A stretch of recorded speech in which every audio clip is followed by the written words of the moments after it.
प्यारे बच्चों, आप सभी को नमस्कार। मैं आपके लिए आज क्लास 12th में मैट्रिक्स लेके आया हूं। तो देखिए, आप मैट्रिक्स के बारे में बताऊंगा। वेलकम यू इन आर के कोचिंग क्लासेस शिकाबाद। तो मैं आपके लिए मैट्रिक्स लेके आया हूं। मैट्रिक्स अवयव अरेंजमेंट संख्याओं या फलनों का अवयव बनता है। अरेंजमेंट संख्याएं कौन सी होती हैं, वो संख्याएं या फलन अरेंजमेंट होते हैं, वो कौन से होते हैं वो आपको बता रहा हूँ। जैसे मैंने लिखा यहाँ पर बेटा 3 7 3, यहाँ लिखा 4 8 2, ऐसे मान लेता हूँ मैं। यहाँ 5, यहाँ 9 और यहाँ 1, यहाँ माना मैंने 4 2 और 7।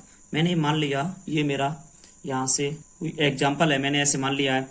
अब मैं इसमें देखता हूँ बेटा, अगर देखिए, अगर ऐसे देखा जाए, देखो ऐसे करके तो ये बनती है पंक्ति। ऐसे देखो, इसे पंक्ति बोलते हैं। देखो ऐसे ये कितनी पंक्ति है इसमें? 3। तो अगर हम इसे बोलेंगे इंग्लिश में तो बोलते हैं रो। फर्स्ट, सेकंड, ये रो हो गई आपकी थर्ड। इसमें रो 3 होती हैं। अब इसे हिंदी में अगर लिखना चाहें हम तो ऐसे लिखते हैं पंक्ति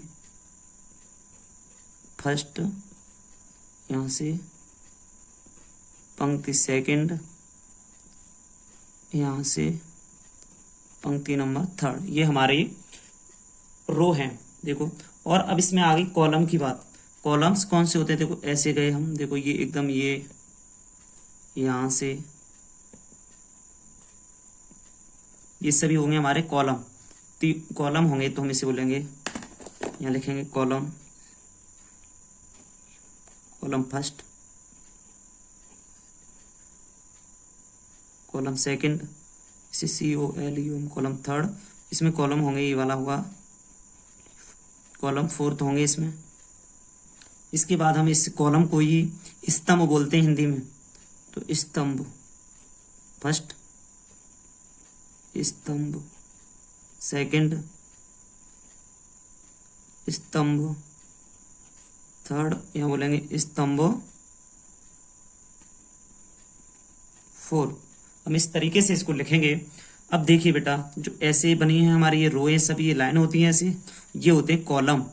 ये कॉलम, इसे हिंदी में पंक्ति बोलते हैं और इसको हम खड़े होते हैं उसे हिंदी में स्तंभ बोलते हैं। तो अब यहाँ से मैट्रिक्स किसे कहते हैं इसके बारे में हम देखते हैं। संख्याओं या फलनों का ऐसा अरेंजमेंट होता है, वो क्या है उसके बारे में देखते हैं थोड़ा। तो चलो मैट्रिक्स के बारे में देख ले रहे हैं। हमने यहाँ लिख दिया, ऐसे लिखा है हमारा, मान लो ये ऐसे 3 7 3, अभी एग्जाम्पल लिया उसी को लिख दिया 3 8 2, यहाँ लिख दिया हमने 5 9 1 4 2 7, हमने ये लिख दिया। यहाँ से कोई फलन इसमें ऐसे लिख देंगे हम, ऐसे करके हमने लिख दिए ये। अब देखिए यहाँ से ये हमारा बन गया अवयव। कहने का मतलब है, इसमें देखो ऐसे ब्रैकेट में कहीं भी बंद हो उसे हम अवयव बोलते हैं। इसको इस तरीके से भी लिख सकते हैं 3 2 4 7, तो इसको ऐसे भी हम लिख सकते हैं और इसको हम इस तरीके से भी लिख सकते हैं। अब ये तो हो गए संख्याएं। फलन क्या होंगे? ऐसे हमने x + 3 कर दिया, यहाँ पर y + z हो गया। मान लो ये बंद है, यहाँ से यहाँ पर z हो गया और यहाँ पर t हो गया। तुम कहो सर बड़ा छोटा, लो छोटे छोटे कर लो, कोई दिक्कत वाली बात नहीं है। यहाँ t है, ये बड़ा हम बड़े से इसे दर्शाते हैं, वो भी बताएंगे आपको। छोटा बाहर होता है, छोटा इसके अंदर लिखा जाता है, बड़ा बाहर होता है। वो कैसे देखते हैं अभी। ये हो गया हमारा मैट्रिक्स। आप भी बोलते हैं हम इसे, ब्रैकेट में बंद होता है, इसे हम ऐसे करके आप भी बोलते हैं। अब यहाँ एक डेफिनेशन में हम लिख सकते हैं, यहाँ से इसे ऐसे लिखेंगे अवयव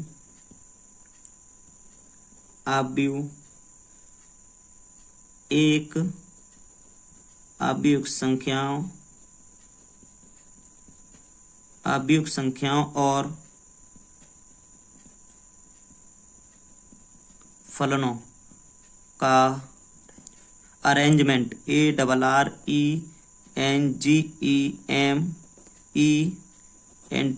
अरेंजमेंट है। अवयव संख्या और फलनों का अरेंजमेंट है, इसकी डेफिनेशन ऐसे हम लिख सकते हैं। आप कहोगे सर इसको और कोई तरीका है? इसको देखो भाई, हम इसको ओनली सिंगल लिखा है, तुमने पूछा, ये भी अवयव होगा। और अगर 0 0 0 लिखें, ऐसे मानते हैं हम, ऐसे करके लिखें, ये भी एक अवयव है, ऐसे ये भी एक अवयव होगा। इसके बाद अवयव को हम किससे दर्शाते हैं इस बात को भी लिखेंगे। आव्यूह को हम अंग्रेजी के बड़े अक्षरों से दर्शाते हैं। ऐसे एग्जाम्पल में ए बराबर हमने लिख दिया 3 4 9, यहाँ लिख दिया 2 7 3, तो हम इसको इस तरीके से बंद कर सकते हैं। बी बराबर अगर हमने लिख लिया 3, यहाँ 2, यहाँ 4 और यहाँ पर 7, तो हम इसको इस प्रकार दर्शा सकते हैं। ये हमारा और भी आगे इसी तरीके से हम बड़े अक्षरों से आव्यूह को हम दर्शाते हैं, अंग्रेजी के बड़े अक्षरों से। इसके बाद हम चलते हैं आव्यूह की कोटि। आव्यूह की कोटि, order of A matrix. Order किसे कहते हैं, कोटि किसे कहते हैं? तो हम यहाँ से एक आव्यूह लेते हैं 2 5 3 3 6 2 4 7 1 3 4 3। हमने यहाँ से एक आव्यूह ऐसे लिया, हमने एक आव्यूह लिया। इसको कैसे लिखना है हमें? यहाँ लिखेंगे आव्यूह की कोटि। आव्यूह की कोटि। बेटा यहाँ से आव्यूह की कोटि क्या होगी वो देखते हैं। आव्यूह की कोटि क्या है? तो इसमें कोटि, कभी आव्यूह की कोटि निकाली जाए तो आप लिखेंगे पंक्ति, पंक्ति गुणा स्तंभ। स्तंभ में देखते हैं क्या होता है, पंक्ति गुणा स्तंभ। स्तंभ देखेंगे तो यहाँ से देखिए कोटि, कोटि बराबर पंक्ति कितनी है इसमें? देखो पंक्ति हम देखते हैं, पंक्ति हमने अभी गिनी थी, इसमें आपको पंक्ति गिनना बता दें। देखो 1 2 और ये 3, 3 पंक्तियां आपकी। स्तंभ कितने? 1 2 3 और ये 4 स्तंभ में आपके। तो टोटल आपकी कोटि हो जाएगी 12, या 3 गुणा 4, 3 गुणा 4 की कोटि का है ये।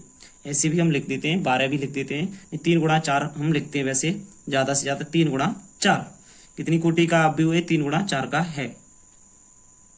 बेटा यहाँ से देखिए आव्यूह में अवयवों की संख्या, number of element in A matrix. Matrix से आव्यूह के अंदर आव्यूह में कितने अवयव होते हैं ये देखना है। तो हमने एक आव्यूह लिया ए बराबर, हमने ये आव्यूह लिखा 3 4 और ये आपका 5, 3 4 5 लिखा। इसके बाद में 6 7 8 लिखा। यहाँ से देखा कि ऐसे करके ये हमने इसमें बंद किया। इसके बाद में आगे देखते हैं हम आगे क्या होता है कि देखिए पंक्तियों की संख्या। यहाँ से सबसे पहले देखते हैं इसमें पंक्तियों की संख्या, पंक्तियों की संख्या।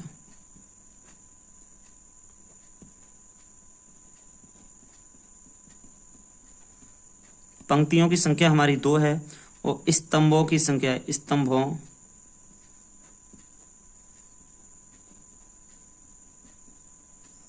स्तंभों की संख्या है वो है हमारी 3। तो हम यहाँ निकालेंगे अवयवों की संख्या। यहाँ से लिखेंगे अवयवों की संख्या, अवयवों की संख्या बराबर, देखो अवयव 2 गुणा 3 इक्वल टू में 6। हमने इससे पहले अभी बताया था आपको, देखो कोटि निकालते हैं तो 3 गुणा 4 की कोटि है, तो 12 गुणा करके हमने बता दिया था। तो 3 गुणा 4 की कोटि होगी, उसमें गुणा हो जाएगा तो अवयवों की संख्या निकल आएगी। अभी बेटा यहाँ से मैंने शुरू से कराया, मैं एक बार और बता दे रहा हूँ, इस इतनी परिभाषा को रिवीज करवा दे रहा हूँ। देखो आव्यूह में अवयवों की संख्या निकालेंगे तो पंक्ति की संख्या देखेंगे। देखो 1 2 पंक्ति है, स्तंभ 1 2 3, तो स्तंभों की संख्या 3, तो 2 गुणा 3 6 हो गए। इसके ऊपर चलते हैं बेटा थोड़ा सा, अब आ गया आव्यूह की कोटि। तो अगर हम बताएंगे 3 गुणा 4 का हमारा आव्यूह है, इसमें अवयवों की संख्या निकालनी हो हमें, तो अवयवों की संख्या अभी निकलती यहाँ पर 12 हो जाती, मगर हम इतना लिखेंगे इसमें 3 गुणा 4। इसके बाद में आगे चलते हैं। हमने बताया था आपको मैट्रिक्स क्या होता है, इसमें हमने बताया था मैट्रिक्स क्या होता है। तो मैट्रिक्स के बारे में देखते हैं। देखो ये हमने इस तरीके से बताई आव्यूह होते हैं। आव्यूह एक संख्या और फलनों का अरेंजमेंट होता है, संख्या और फलन मिलके ही हमारा एक आव्यूह बनता है। तो हम इस तरीके से आव्यूह को हम अंग्रेजी के बड़े अक्षरों से दर्शाते हैं। ऐसे ए बताया हमने, बी बताया, और भी आगे ABC कुछ भी हो सकता है। इस तरीके से हमने देखा कि मैट्रिक्स क्या है, मैट्रिक्स अरेंजमेंट संख्या या फलनों से बनती है। तो देखते हैं इसमें पंक्ति ये वाली होती है, देखो 1 2 3 पंक्ति है, 1 2 3 4 इसमें स्तंभ होते हैं। आगे देखते हैं हम इसके, मैं प्यारे बच्चे यहाँ से हेडिंग डाल रहा हूँ, आव्यूह के प्रकार, टाइप्स ऑफ मैट्रिक्स, MATRI। यहाँ से देखिए कोई कोई एक्स भी लिख देता है तो कोई CES भी लिख देता है, तो दोनों ही चीजें सही है।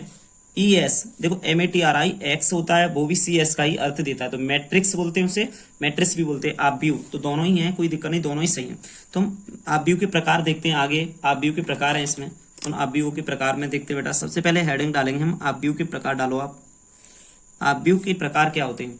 तो नंबर 1 यहाँ से चलते हैं हम, यहाँ से नंबर 1 डेफिनेशन है हमारी। पहली डेफिनेशन देखते हैं क्या है, स्तंभ आव्यूह। सबसे पहले हम देखते हैं स्तंभ होते हैं वो आव्यूह क्या होते हैं। स्तंभ आव्यूह, स्तंभ आव्यूह में देखते हैं कॉलम, मैट्रिक्स। कॉलम क्या होते हैं वो देखते हैं, COLUM कॉलम, मैट्रिक्स MATRIX बना दो, जैसी बना दो, एक ही बात होती है। स्तंभ आव्यूह, कॉलम मैट्रिक्स में चलते हैं हम। तो कॉलम मैट्रिक्स क्या होते हैं, सबसे पहले इससे हमें आना चाहिए। तो देखो 1 2 4 या 9 हमने ऐसे लिया, यहां से इसको किया बेटा बंद, ये हमारा हो गया स्तंभ, खड़ा होता है स्तंभ हो गया। 1 2 3 4 है इसमें, तो देखो हमने बताया था अभी 4 स्तंभ इंटू, अब इसमें देखो सॉरी पंक्ति इंटू स्तंभ, पंक्ति कितनी है 1 2 3 4 पंक्ति, स्तंभ कितना 1, तो 4 इंटू 1। अगर हम दूसरा देखें तो 3 4 5 का ले रहे हैं हम, तो यहाँ से ऐसे लिया हमने, तो इसको देखते हैं हम। देखो 1 2 3 पंक्ति है इसमें, एक है इसका स्तंभ, तो 3 इंटू 1। इसकी डेफिनेशन में अभी आपको लिखाऊंगा 1 मिनट में, यहाँ से डेफिनेशन ही देख लो पहले, डेफिनेशन क्या है इसकी। इसमें डेफिनेशन है एक स्तंभ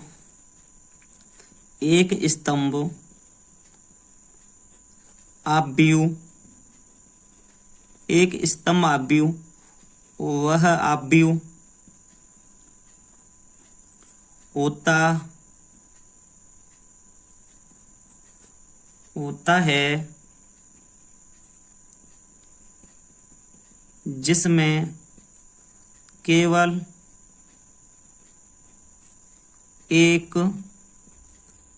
एक स्तंभ हो। एक स्तंभ आव्यूह है, आव्यूह होता है जिसमें केवल एक स्तंभ हो। इसके बाद में क्वेश्चन नंबर, हम यहाँ से सॉरी आव्यूह के प्रकार में दूसरा टाइप्स देखते हैं। दूसरा टाइप्स क्या है इसमें आव्यूह के प्रकार में, देखो कॉलम हो गया, अब वो आएगी हमारी पंक्ति, तो हम लिख लें पंक्ति आव्यूह। पंक्ति आव्यूह में क्या होता है रो, ROW, रो मैट्रिक्स, तो MATRIX मैट्रिक्स। अब इसकी डेफिनेशन को बताने से पहले हम इसके एग्जांपल बताते हैं। देखो अब ये पंक्ति हो गई, सीधी सी बात है। रो अभी हमने यहाँ स्तंभ लिए थे, अब यहाँ पंक्ति ले रहे हैं, तो पंक्ति कैसे होगी, इसी तरीके से 4 5 9, तो इसमें हम ऐसे इसे बंद करेंगे। तो ये पंक्ति कितनी है 1, इसमें स्तंभ कितने हैं 3, तो देखिए इसमें पंक्ति आती है, पहले देखो पंक्ति 4 थी तो 4, तो पंक्ति इसमें 1 है तो 1। इसी तरीके से हमने तो ये देखिए अभी हमने संख्याओं का लिया, फलनों का लेते हैं एक्स वाई पी और यहाँ मान लिया हमने टी, छोटा ही है टी मान लिया, तो इसको ऐसे हमने कर लिया, तो 1 इंटू 4 ये हो गया हमारा। तो इसकी डेफिनेशन हम ये लिख रहे हैं यहाँ से, एक पंक्ति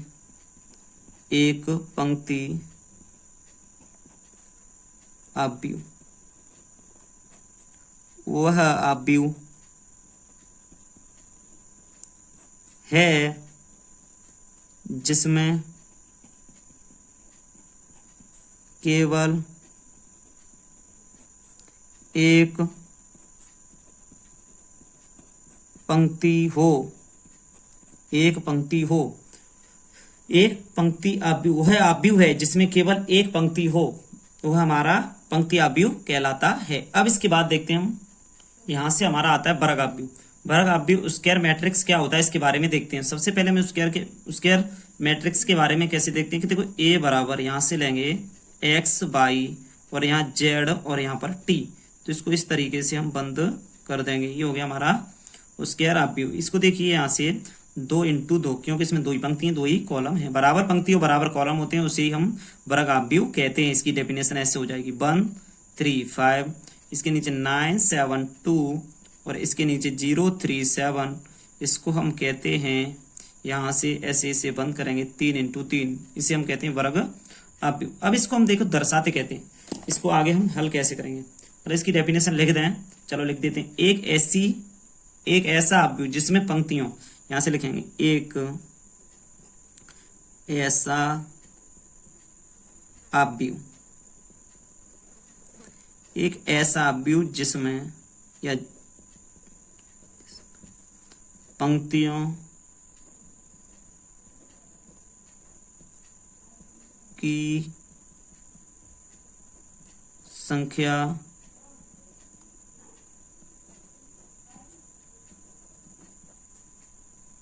स्तंभों की संख्या के बराबर हो वर्ग आव्यूह कहलाता है। इसे हम वर्ग आव्यूह कहते हैं। इसमें डेफिनेशन है, एक ऐसा आव्यूह जिसमें पंक्तियों की संख्या स्तंभों की संख्या के बराबर हो वर्ग आव्यूह कहलाता है। इसके बाद हम चलते हैं आगे, हेडिंग है हमारी 4 वाली विकर्ण आव्यूह। देखते हैं विकर्ण आव्यूह क्या होते हैं। देखो ऐसे हमने कोई भी यहाँ से अवयव लिए, देखो यहाँ से आव्यूह लिया, ऐसे ए बराबर 1 2 3 4 5 6 7 8 और यहाँ से 9, तो हमने इसको इस तरीके से बंद किया। ये हमारा है एक आव्यूह। यहाँ से भी देखा, दूसरा देखो 1 0 0 0 3 0 0 0 5, ये हमने लिया दूसरा एग्जाम्पल। तीसरा भी कह देंगे हम, ये हमारा ओनली 3। देखिए इसमें क्या होता है, जो विकर्ण होता है ना, विकर्ण यहाँ से विकर्ण इसमें खींचेंगे हम। देखो यहाँ से हमने एक विकर्ण लिया, ऐसे मानते हैं हम, यहाँ से इसके ऊपर ऐसे यहाँ तक विकर्ण ले रहे हैं। यहाँ तक हमने ऐसे विकर्ण लिया एक, इसमें जो हमारा ये विकर्ण मैच कर रहा है, देखिए हमने यहाँ से विकर्ण लिया, इसको हम विकर्ण कहते हैं, विकर्ण आव्यूह। ठीक है, ऐसे यहाँ भी देखो विकर्ण हमारा 0 नहीं होना चाहिए। देखो यहाँ से हमने विकर्ण लिए, यहाँ से भी ये विकर्ण कहलाता है।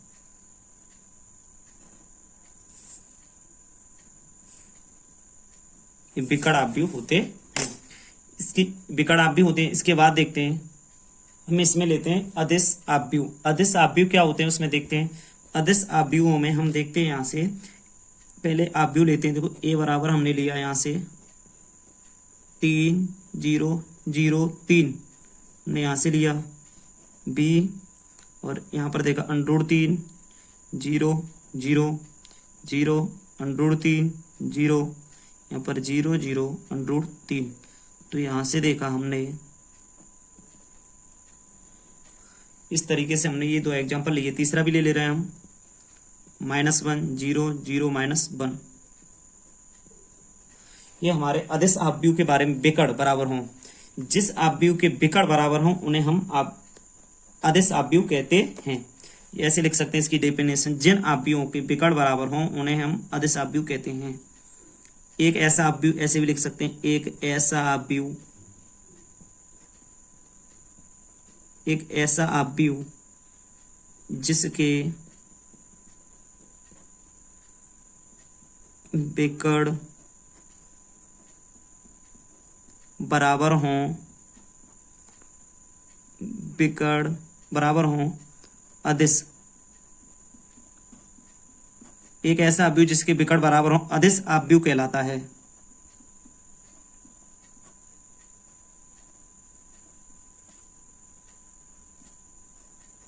कहलाता है।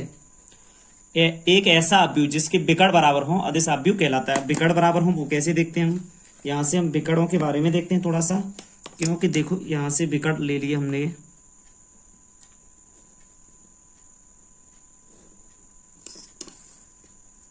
इस तरीके से हमने इसको ले लिया। देखो इसके विकर्ण हैं ये भाई,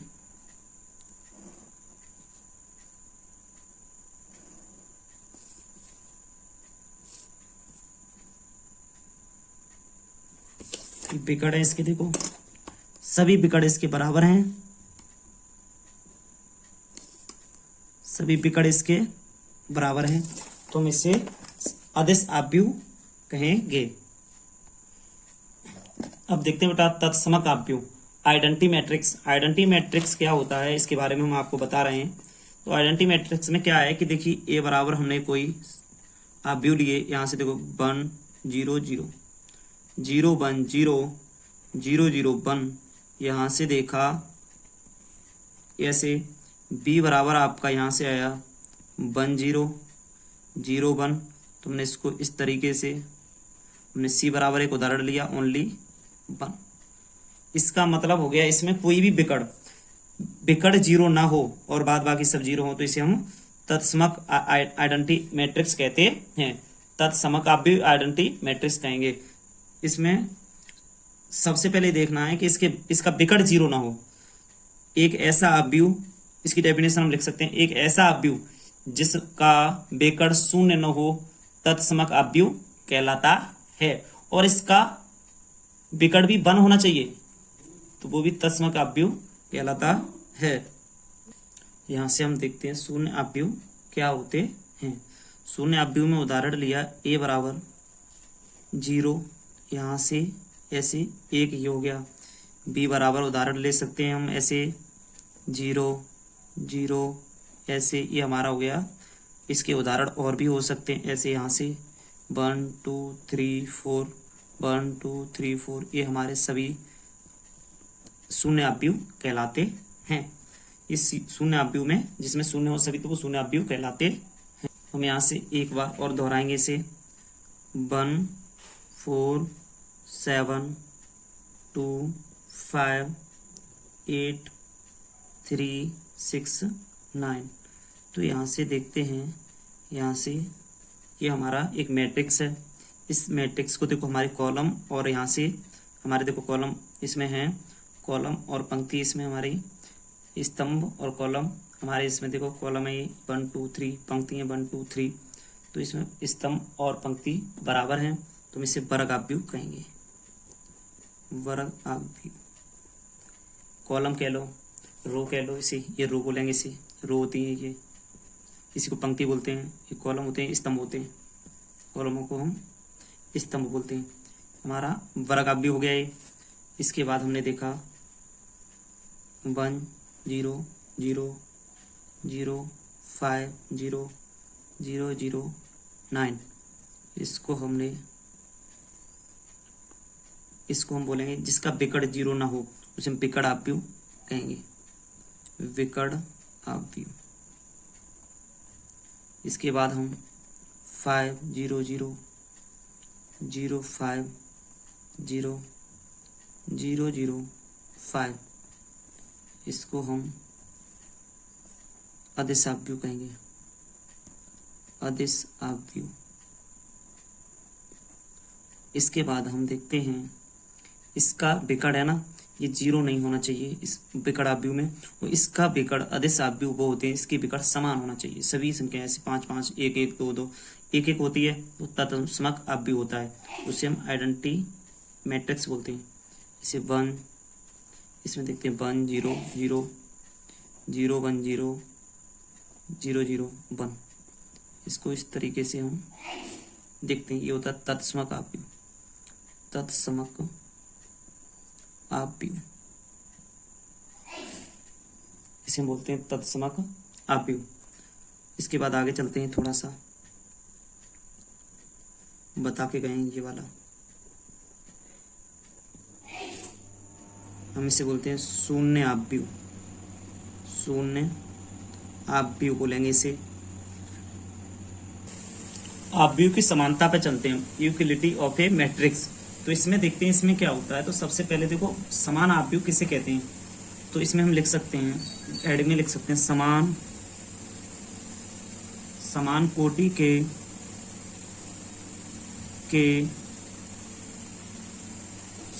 समान कोटि के होने चाहिए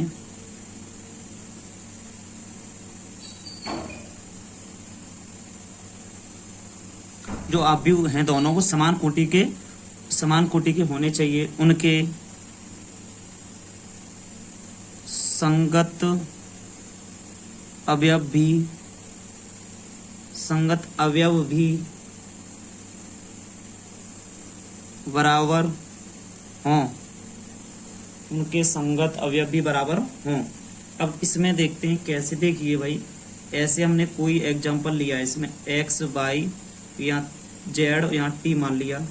ये देखिए 2x2 का है, 2 ही पंक्ति 2 ही कॉलम, यहाँ से एक और ले लिया हमने, 1 2 3 4 मान लिया, ये भी 2x2। अब इसमें देखते हैं कि संगत क्या है। यहाँ x है ना, इस x की जगह हमें भी यहाँ पर ये x लिखा है, ये 1, ये दोनों आपस में बराबर है, x बराबर 1, ये y बराबर यहाँ से होना चाहिए 2, z बराबर यहाँ से होना चाहिए, ये z है, z बराबर 3, और t बराबर होना चाहिए यहाँ से 4।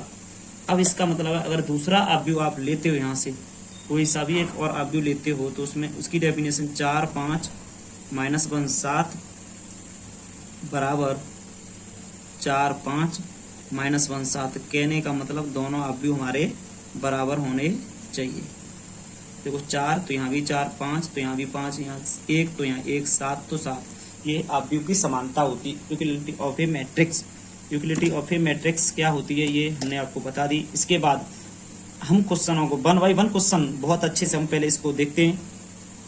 आव्यूह की समानता बता दी, इसके बाद हमने आपको यहाँ पे शून्य आव्यूह बताए थे ये।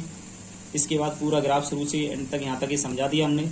इसके बाद आपको हमने ये बताया था तत्सम आव्यूह क्या होते हैं। हमने आपको अदिश आव्यूह बताए थे।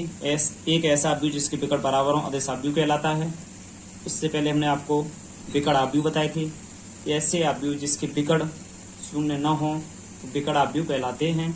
और उसके बाद हमने आपको वर्ग आव्यूह बताए थे। ऐसे आव्यूह जिसमें पंक्ति और पंक्ति और स्तंभों की संख्या बराबर हो उसे हम वर्ग आव्यूह कहते हैं। या हम कह सकते हैं कॉलम और रो की संख्या बराबर हो उसे हम वर्ग कह सकते हैं। इसके बाद हम पंक्ति आव्यूह बताए। एक पंक्ति आव्यूह है जिसमें केवल एक पंक्ति हो, पंक्ति हो उसमें पंक्ति आव्यूह होता है। और स्तंभ जिसमें एक हो उसे हम स्तंभ आव्यूह कहते हैं। ये आव्यूह के प्रकार थे हमारे। देखो आव्यूह के प्रकार। इसके आगे आव्यूह में अवयवों की संख्या निकालना भी बताई थी हमने। पहले पंक्तियों की संख्या लिख लो, फिर स्तंभों की संख्या, दोनों का गुणा कर दो, अवयवों की संख्या निकल के आ जाएगी। इसके बाद देखते हैं हम आव्यूह की कोटि क्या होती है। तो इसमें पंक्ति और स्तंभ 3 गुणा 4 की कोटि है। तो हमने आपको बताया था पहले हम पंक्ति फिर स्तंभ का गुणा करेंगे तो हमें पता चल जाएगा आव्यूह की कोटि क्या है। फिर हमने बताया था आव्यूह को हम अंग्रेजी के बड़े अक्षरों से दर्शाते हैं। इसमें बताया हमने मैट्रिक्स क्या होता है, यहाँ से बताया था मैट्रिक्स आव्यूह। देखो आव्यूह हमारा एक संख्या और फलनों का अरेंजमेंट बना है। हमने इसमें बताया था पंक्ति कौन सी होती है और आपका इसमें हमने कॉलम और रो के बारे में बताया, पंक्ति और स्तंभ के बारे में भी बताया हमने। अब आगे की क्लास देखते हैं। धन्यवाद।